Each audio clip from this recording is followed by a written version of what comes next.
Arkansas originally. What's the university there? The University of Arkansas. It's the major, the Razorbacks. Yeah, the Razorbacks is the mascot. That's where you went to school. That's where I got my bachelor's, and then I traveled a bit, worked for some nonprofits, and then went back to get my master's there. Are you a big sports guy? Are you a big Razorbacks fan? No. No? So you don't follow what they're doing in football or anything? I keep up, but I don't watch. Ah. If I'm there, Yeah. sure, I'll go to a game. If Yeah. I'm at a bar with my friends or something and they're watching the game or at my friend's house, sure, I'll watch it. Yeah. But I'll pay attention to the major games, but otherwise, not really. It's the same with me. It's so much to follow, really, right? And especially like living abroad, it's that much more of a challenge because the time zones are different, and you just have a lot of other things going on than college sports. But still, when you're living there, I mean, it's all everyone talks about, right? Or at least it's a very natural way to get the ball rolling with people, the communication ball, right? It's small talk. Yeah, it's yes, it's communication. Yes, it's something to do. But I found growing up, I didn't really care that much. Yeah. It was, and I had been working, even when I was in high school, I was working full time in order to afford the lifestyle I wanted to afford. If you can drive a car when you're 16. I wanted a car. I had to get insurance, right? I guess I didn't have to, but I did get insurance. You have to now. Yeah, and so a lot of the times that were spent where people are just involved in sports, I was involved in either studying or I was working or I was figuring out how to get out of Arkansas. Yeah. Right. Oh, so you were thinking about it then. Oh yeah, I mean, I had always wanted to go abroad, whether that's within the United States or whether that was worldwide. Okay. Well, let's get more into that. But before we do, I'm going to introduce the podcast, and then I'm going to turn things over to you, and you can introduce yourself. Okay. So before we get too much further into the conversation here, let me introduce my guest. Let me introduce myself as well and the podcast. My name is Jim Schneider, and this is my podcast. It's called Work in Progress, where I talk to my friends about the work they do and why they do it and how they got to where they are and maybe where they hope to be at some point in the future. And my guest today is the Honorable Robert Kienzle. Robert is someone that I've known for, we were saying, almost 10 years now, going on 10 years. And I'm going to turn it over to you, Bob, and you can introduce yourself and let the audience know who you are, where you're from, and maybe where we are now and what you do, and anything else you want to add. Sounds good. Thank you for watching. I'm in business. I'm Robert Kienzle. My friends call me Bob. And I'm originally from the United States. I've been living in Asia for about 18 years now. I'm the senior consultant at Knowmium. We're a boutique communication consulting firm. I do a lot of group training, a lot of one-on-one coaching, and I make a lot of educational materials and programs. We're in Hong Kong. Yeah. Guys, where are we? I've been in Asia for 18 years. I was in South Korea for about 10 years, and I have been in Hong Kong for just over 7. Yeah, and you and I met in Seoul, South Korea. But let's back up a little bit and talk about how you went from Fayetteville to, to ending up here in Hong Kong. You said you started hatching your plans to get out of Fayetteville at a pretty young age, right? In high school, or were you thinking about, going abroad even before that? So I tell people this. I believe Fayetteville is one of the better, if not the best city in not Arkansas, but in the South. Sure. And I've been there to visit you. You have, yes, yes. Yeah.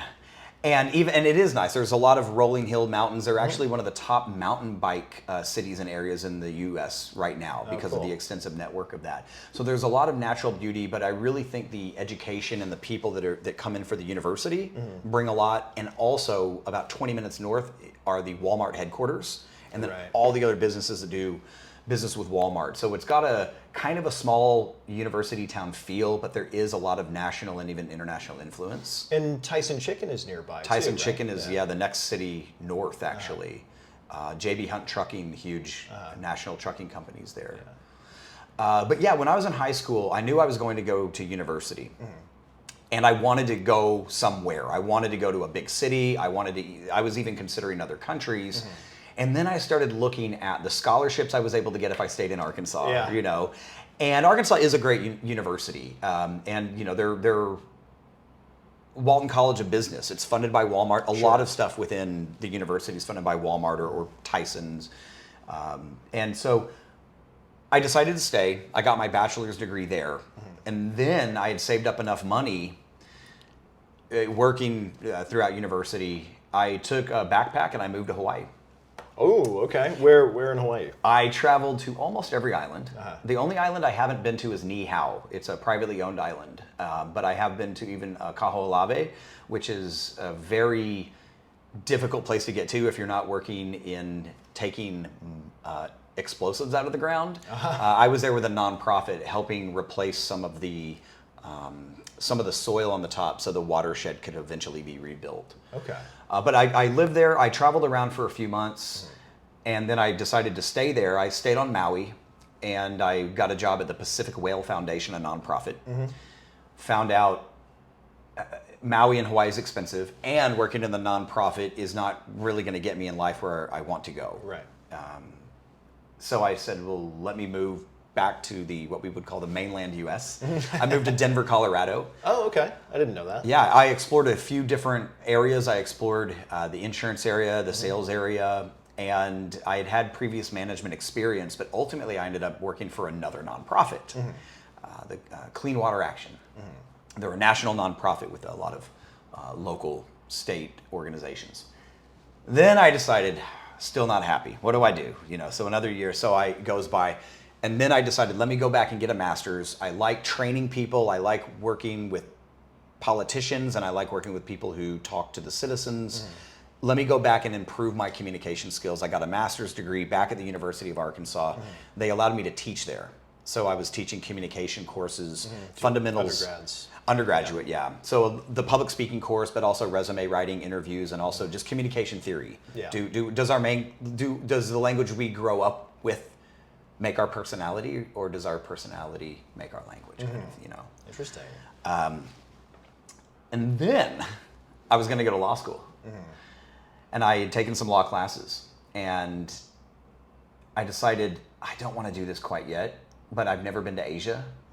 I'd studied abroad. I'd done some studies in my master's at Cambridge and Oxford universities in the UK, and I said I've never been to Asia, but I have a lot of Asian friends. And they said, hey, go to Asia. It's beautiful. Here's our friends or some family connections. So that's when I moved to Korea and stayed there year after year. Did you go to Seoul straight away? Or I did. Yeah, okay. Yeah, and then did you stay in Seoul the whole time you were living in Korea? When I was living, I was based in Seoul. Yeah. And then I quickly started working at their oldest university, Sungyeongwon University. It's actually on the original university buildings on their Chunwon, their 1,000 won bill. Oh, really? Okay, cool. Yeah. I don't think I asked you what you studied in undergrad. I had a communication degree. Oh, okay. Now, back in the day, people said, oh, that's kind of a throwaway degree. Yeah. Because that's what you get when you don't know what you want to do. Right.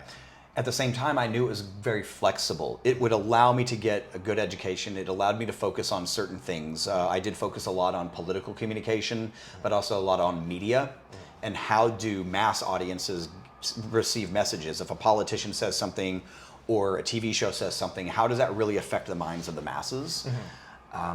And that it did eventually, during my master's program there, when I got even deeper into persuasive messages, I was even working with local and state politicians on honing their messages. Right. So some people said, oh, that's the degree you get when you don't know what you want to do.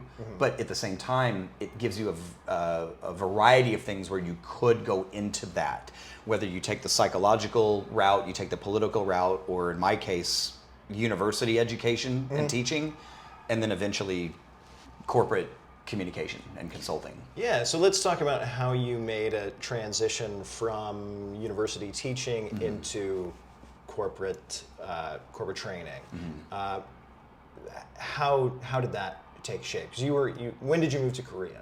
I moved to Korea in 2006. 2006, and then when did you start, dipping your toes into corporate training? So my first experience with corporate consulting was actually during my master's degree. Oh, okay.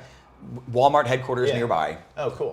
There was another major company that does a lot of products within Walmart stores, and I worked with their Walmart global team because they had Walmart managers and other leaders who were in Brazil, China, Mexico, Germany, and even though everybody spoke English, they were not always on the same page. Yeah, culturally. Culturally, sometimes a yes means I agree with you and I'll do it, and sometimes a yes means I'm listening, but I do not agree with you. Right. You know, I'm not going to do this. Yeah. But also, how do we work? For me, step 1, 2, 3, 4, 5. For someone else in another culture, might go 2, 4, 3, 1, 5. And how do we align on these processes, and how do we have better meetings where everyone is on the same page? So that was actually my first exposure to, you know, the actual corporate consulting world. When I was in Korea, especially in a lot of my longer university vacations and time off, I was traveling, going to other businesses. I was working as a consultant. I was working as a trainer. I was helping people refine their presentations throughout Asia. And I started working with some other training firms. And I'd say training firms, they were really consulting firms, but ultimately I started delivering programs. And then year after year after year, I kept getting more experience. I kept getting different certifications. I started honing my skills instead of working with university students and sometimes university professors. How do we get business people to become better communicators? So it was a transition that took from, I'd say around 2010 until around 2014 and 15 is when I said, okay, now I've got the experience, I've got the education, I've got the certifications, I should move full-time into this. And I moved here to Hong Kong in 2016. Oh, okay. Yeah. Bob, you're a master communicator, right? In your case, how much of that is innate and how much of it did you have to learn? Actually, I have a really good kind of a background story that answers that question. Yeah. Yes, I was talking, and I was interested in communication, and I was interested in teaching at the university, and I was interested in working with companies. I was interested in speaking at people's weddings and hosting and emceeing events. And Toastmasters, I know you've done that. I did Toastmasters for a long time, and so I've given hundreds of unique speeches. They may only be 5 or 7 minutes, but it was me creating that, me delivering that. I actually went to the the World Championship of Public Speaking twice. I was in the top 100 people in the semifinals. Yeah, that's awesome. I didn't win the World Championship, but it was a great experience. And going back to the question, when I started teaching at university, it was understanding the material, understanding how to create it in a delivery method, and I could do that. I can get on a stage and talk to a small group or a large group. But when I'm doing corporate consulting and training, there's so much more that goes into training programs. It's not a class that you can just teach. You have to tailor it to the needs of that business or that group. Yeah. Also, instead of me presenting the ideas, I present an idea and I get other people to discuss it or to do an activity, to give feedback. They need to give some answers, and I need to help them say, well, maybe there's additional answers. Maybe some answers are wrong. I'm there to correct. But ultimately, if I can get my subject matter experts and my audiences to give their answers and their perspectives, I weave that into what the best practices or what the business research says. So it's a lot of facilitation. It's a lot of activities, not just presenting. So when I left Korea to move to Hong Kong and really full-time work as a business consultant, a lot of my friends who had been university teachers, lecturers, professors, whatever you want to call them, said, how did you get into this, and is this something that I could come over and do? They wanted to also move into that other sphere, and I said, well, spend 5 years getting certifications and getting practice and shadowing people and speaking at conferences and going and doing 2 or 3 hour modules in a longer workshop program just to get that experience with those groups. And they go, well, what percentage of university teaching relates into corporate consulting and training? And I said, maybe 20%. that other 80%, you really do have to dive into a whole other field. And sometimes, that, like I said, it is getting certifications, but a lot of it is just getting the experience and knowing how the corporate world works if you haven't grown up in the corporate world. So can you talk about some of the certifications that someone might need to get if they want to get started on that path? Absolutely. I just talked with a friend last week who said she wanted to explore a bit more in the training field, and I said, first of all, you can go online and you could probably take an online course, even if it's self-study or if it was live online.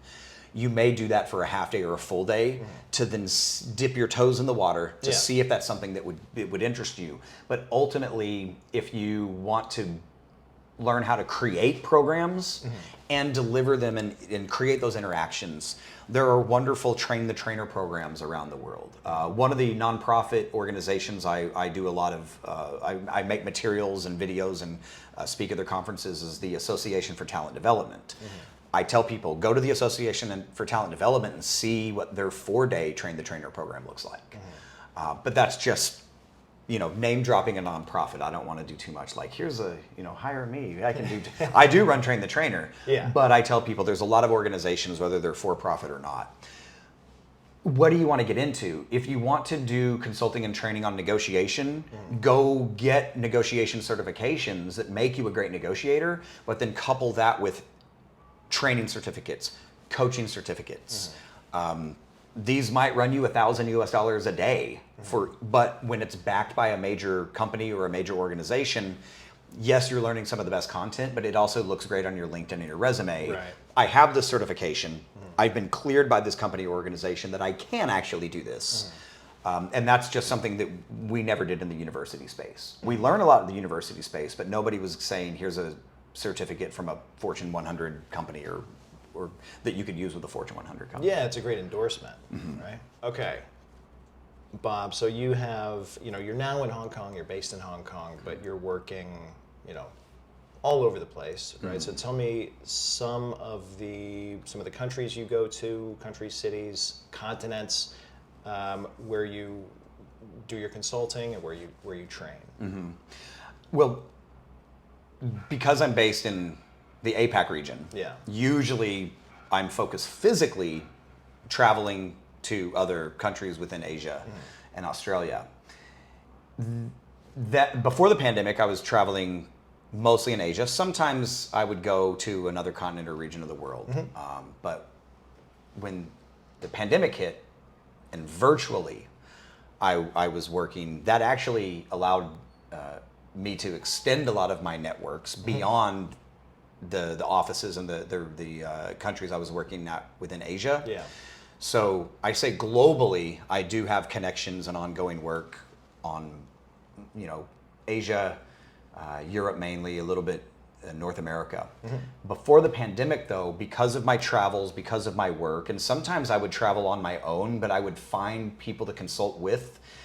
And I had a goal. I want to do some consulting on every single continent in the world. And I finally finished that bucket list. Yeah. Right before the pandemic, in January 2020, I was in Antarctica. Really? I was off the boat, sitting in the ice, watching the penguins. Yeah. We had hiked up a short hill, watching the oceans in Antarctica. And I talked with a marketing manager, and I actually had brought with me a contract. Yeah. And I said, I can't remember if it was $1 or $5, right? And I was like, give me money, sign this contract that everything's confidential. And we actually had a coaching session. We actually sat down and did like an executive coaching session. And she thought that was so fun because we were there on vacation. But it's like, we can talk about whatever. We're sitting here watching the sunset in one of the most remote places in the world. Let's talk about your goals as a manager. And then so I use that lightly. Was I hired for a full season at McMurdo? No. But do I have a contract and money and income in Antarctica? Yes, I do. Okay, so technically you can check the box in that goal. Yeah, but most of all the other continents, I had something going on that was actually more official work with, whether that was my history in the U.S. or traveling to Europe or working around Asia. Yeah, that's awesome. And I talked to your colleague Josh, also at Knowmium, earlier about some of the ramifications of COVID and how a lot of work transitioned from face to face into remote work, online. communication and so on. And we talked about the book Radically Remote, right, which you had a hand in. And then I know you wrote a book as well. So tell me about the book that you wrote. Yeah, and to go back to the great work that Joshua's done. Yeah. And when the pandemic hit, we had both been doing virtual training with a lot of our clients that were, the offices in Europe need to talk with the offices in Asia, but how can we get them together and do some of these consulting and training sessions? So when the pandemic hit, we were able to say, we have experience doing this. You hit the ground running, kind of. Yeah. And so he was, the mastermind of the Radically Remote book and said, hey, I'm going to write this book. And then I said, hey, let's do like online activities. How can a facilitator say, here's something I do face to face? How can we create an activity plan, including the software and all the instructions needed for that remote experience? And so we did a lot of that. We did a lot of videos of let's review this software program for 10 minutes. Here's how it works. We recommend using it because it's helpful.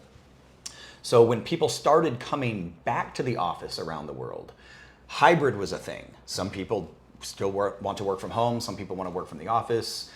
And most of my clients today have kind of a hybrid policy. They say 2 or 3 days in the office, 2 or 3 days at home. Let's keep it flexible. Right.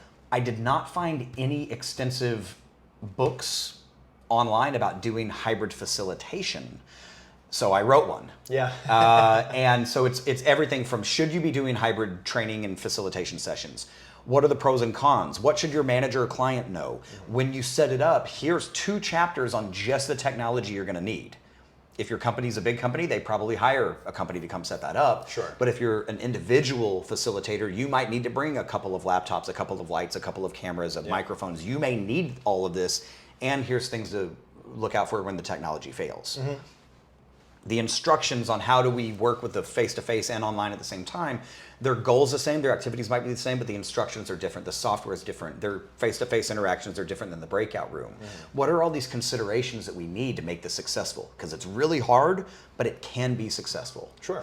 Now, right after I published my book, which is free to the world, and I did make a 9-part video series for people who want to listen to these ideas instead of reading them. So tell me where we can find that. So where can the audience find that? Knowmium.com/hybrid. Okay. And I'll link to it in the Sure, yeah. The links will be in the description of the video, everybody. Yeah, and Knowmium.com has 3 free books on it. One of them happens to be the hybrid one. And right after my book came out, there was a published book with 2 authors from the US, and they had a really, really great book on hybrid communication and running meetings. So it was kind of nice to say, well, here's a book on from the facilitation angle, and at the same time, this other great extensive book came out about overall like internal meetings and how can we, and that really was the focus, but it was a lot of research on how does hybrid communication, this is the other book, they did a lot of research from universities with tons of studies. How does hybrid communication either help or hurt? And in some cases, hybrid can be more effective than face-to-face. Most people don't experience that though, because we don't set it up right. We don't run a hybrid meeting in the right way. And if you're a facilitator or trainer, we don't, whether it's the technology or just the interactions we try to create, it fails because it's so difficult to get right.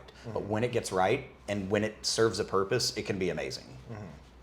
What's some of the technology that you like to have around? If you're going to, run a meeting, or if you're going to facilitate, what do you have to make absolutely certain that you have with you? I want my client to have a smart room ready to go, so I don't have to deal with the tech. Yeah. I have to deal with the types of interactions that people face-to-face and the people virtually are having. Or when I'm mixing face-to-face people and virtually, how do we do that? Yeah. How many other physical rooms do we have available in that office to make that actually work? For example, small groups of 3 people. We can't have groups 1, 2, 3, 4 in the same room talking over each other unless the technology is set up very carefully. Usually we want them to be in a different room. But if we say, what can an individual person who doesn't have a smart room available, I don't really want to get deep in the list. I've got 2 chapters of the book about this, but but really ultimately, here's the good thing. The 1 or 2 laptops that you have, the conference speakerphone, the Bluetooth or even the wired microphones that you have, the lights and the cameras and the webcams that you have. If you have a 1080p webcam, you don't have to go out and invest too much money in something that would be in a high-level video production. You can use if you have adequate virtual facilitation equipment at your home or your office, you can most likely repurpose that for hybrid. You might have to set it up in a different way, but that's the beauty of it. It's anybody can run a hybrid meeting or a hybrid training session. If you know how the technology needs to be set up, what looks good, what doesn't. But ultimately, the challenge isn't technology. It is a challenge. The big challenge, though, is not technology. How do we create equality? When a face-to-face person is dominating, which they usually do, how do we get the virtual people involved? How do we get the virtual people to sometimes be the first people speaking and contributing sometimes even more before we let the face-to-face people off the leash, so to speak? Right. How are we making sure that comments that arise face-to-face that I hear, how do the virtual people feel comfortable, or how are they able to make comments and get my attention? They may need software where something pops up on my screen, or my assistant or producer says, oh, so-and-so in this other country has something to say, and then I immediately turn the microphone over to them, and everybody else face-to-face has to give them that attention. Because we're talking about pretty large groups, right? So it can be large. Yeah. I mean, if it's more than 50, you're getting into, let's go hire a professional tech company to set this up. Right. Like when we say we have a hybrid conference, my book is not about running a hybrid conference. My book is if you have 4 or 40 people, or 14, 4, 14, or 40, whatever. Yeah. That's manageable with 1 or 2 people. Well, actually, 2 people is very recommended for any hybrid. But once we get into more than 50, it does absolutely create some different challenges. All right. So you've been dominating in your current job for the last decade plus, right? What do you want to do in your future? Are there any changes you want to make? Do you have any grand ambitions, other goals that you want to achieve, like your 7-continent goal? What else do you want to achieve with your career? Right now I'm on a great trajectory because I've got great clients. Knowmium's a great company. Josh is a great guy to work with. And every year, a lot of the clients we have expand what they want. And then also there's referrals. Other clients are coming in. I do a lot of nonprofit. I do some nonprofit volunteering just with my free time. And that often brings in just networks, and they may not even be paid networks, but those networks are great for my overall, I guess, personal brand. And I have international conferences that I'm speaking at coming up. Some of that's based on the hybrid work that I've been doing. There's other things that I'm doing that are just in the facilitation world in general. Yeah. I'm happy that the world is opening up and I'm traveling more for my clients. Yeah, it's fantastic. Yeah, and I still love virtual. I do absolutely love virtual, but I do love meeting people face to face, especially when I get to see a different city or a different country. Yeah. I don't want to give away too much. There's a couple of projects, like side projects, where it's like, okay, I want to produce something or I want to write something. I've got way too many notes and ideas and research, and will I eventually say, hey, here's my next thing. Here's the next, the next step. Right. But people can stay tuned on Knowmium, right? Yeah. Your work will go there if you write another book. I mean, it would be mentioned at least. I mean, sure. We give away books because we would rather so let's put it this way. The hybrid book is very useful to a select amount of people, but it's never going to be a bestseller. My friends and family said, I will read your book. And I go, will you ever run a hybrid training session? They go, no. And I go, don't read my book. Yeah. So instead of selling that, if we put that online for free, the right client finds it. And then that connection and relationship is worth more than book sales ever would. Sure. But hey, let's say that I wrote a best-selling novel, which is, I'm not saying that I'm writing a best-selling novel. But would you like to? I don't know if I'd want to write a novel because I think it'd be fun. Novella then, little shorter. Yeah. Something like that. I think if anything, I think that it would be more of one thing that I do is I like to share with people, how can you expand your personal brand or your career trajectory? Yeah. If you started out somewhere like me, in Arkansas of all places, how could you get to all 7 continents? And how could you be doing work to have a permanent visa? Anybody can buy a ticket to Italy, but after you're there for a few months, they're going to kick you out if you don't have that visa, right? What can we do to create opportunities for ourselves in our future, and sometimes the families that might come with us, to actually live for a while and work in other countries? My experience, I think, would be more useful to people than some fictional story. Yeah. Yeah. So a nonfiction, the Robert Kienzle tell-all. Maybe. But again, these are things that I run workshops on. I actually volunteer at some universities and actually share that with their career development center. Yeah, well, it's really useful information that, people need to know. And I mean, a lot of young people, college, or people in master's programs have that same ambition. They want to travel the world, or they want to live abroad somewhere, and then it helps to get everything from someone who's actually been there and experienced it. Absolutely. And I mean, I say this, it's if people are still staying busy. Yeah. That's really the goal. Whether it's a young person looking at what do I do, like which conferences are you attending and are you speaking at them? Are you volunteering? Are you creating those networks? Which projects are you working on? Not just with your clients to build that, but also what are you doing in the volunteer world to just have, the book is free. Why? Because it adds a little more notch. It might introduce you to the right person. So as long as there's that activity happening, anybody can keep progressing where they're moving forward. And so you have you have a busy, productive work life, but you also, I think, have a really rich social life and a wide array of interests and hobbies. What are some of the things that you like to do when you're not working? I love the outdoors. So whether it's hiking up a mountain, or people say they go to the beach and they like to sit on the beach. I get bored after an hour on the beach. I bet I have to have something to do, or I'm working on something, right? I need something to do, but I still love being outdoors. I love motorcycling, and Hong Kong's not the biggest place to motorcycle, but my wife and I have an upcoming trip where we're motorcycling for a few days. I do like to organize events, whether that's just socially with my friends, but often they'll be more business-focused events. And sometimes that's with a nonprofit. Sometimes it's to say, hey, let's get a bunch of people together, invite 5 of your friends. And instead of just going and saying, let's have a dinner together, like, let's have a purpose. Who wants to get up and give some kind of either presentation, or let's run some kind of games? And I don't do this a lot social. I do this socially for my friends. So people who are like trying to go find my social media, go to my LinkedIn, there's better content there. I do like to make a lot of like social videos and fun videos. If I go out with a group of friends, I might bring the camera and then I send them all like, hey, here's this 10-minute edited video with music for us. Yeah, right. But again, I make that for my friends. I don't make that for the world or for subscribers. All social media. Yeah. If I'm gonna do something that's for the world, it's probably on that business angle. Well, let me ask you this. What do you know about Canada? Oh, man. So Canada is what do we call America's hat?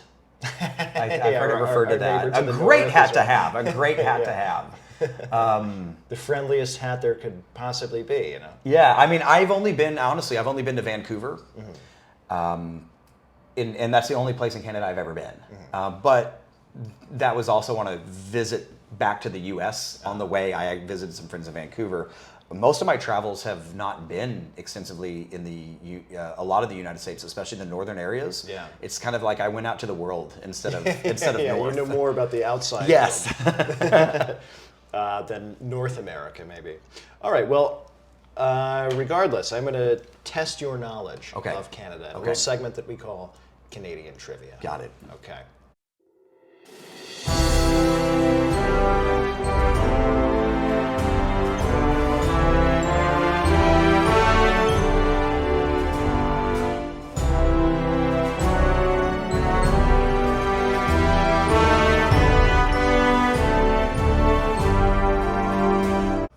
Bob, are you ready? I am ready. All right. How much? I need to clarify. How much money is each of these questions worth?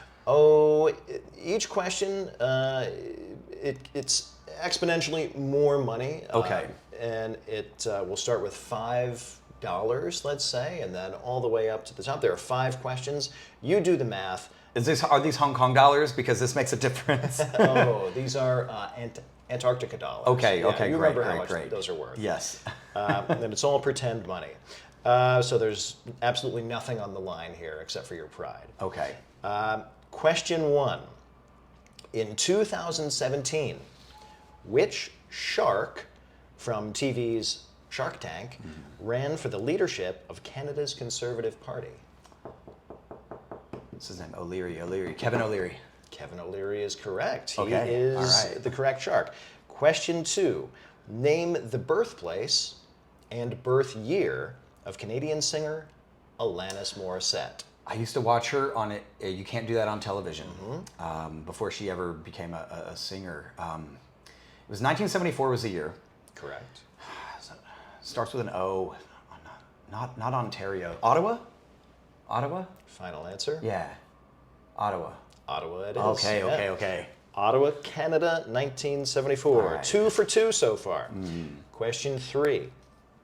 Terrence and Phillip are a fart-obsessed Canadian comedy duo who appear in season 2 of what? And well, actually, let me back that up. So this isn't technically correct the way I've written this question.